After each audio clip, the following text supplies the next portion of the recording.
తల్లిదండ్రులకు కుటుంబానికి అండగా ఉండాల్సిన సమయంలో దూరంగా అడవుల్లో ఉండటం సరైంది కాదని, మావోయిస్టులు లొంగిపోయి ప్రశాంతంగా జీవించాలని ములుగు జిల్లా ఎస్పీ డాక్టర్ శబరీష్ చెప్పారు.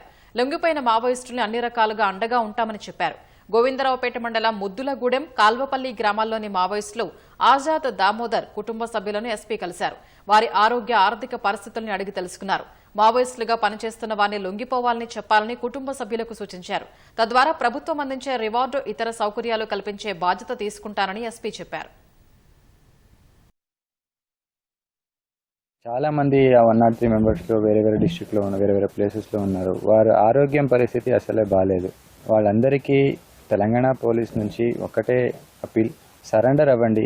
లొంగిపోతే మీకు ప్రభుత్వం తరపు నుంచి క్యాష్ ఇమీడియట్లీ రివార్డ్స్ ఉంటాయి. తర్వాత ఇల్లు కానీ భూమి కానీ అంతా rehabilitation measures will be able to provide you. మీరంతా వచ్చి ఫ్యామిలీతో జీవించాలి అనేది వాళ్ళు కూడా కోరుకుంటున్నారు. ఊరికి తిరిగి రండి, మీ ఫ్యామిలీతో ప్రశాంతంగా జీవించండి, మీకు అన్ని రకాల సహాయం చేస్తాము అనేది అని చెప్పి నేను హామీ ఇస్తున్నాను ఈరోజు.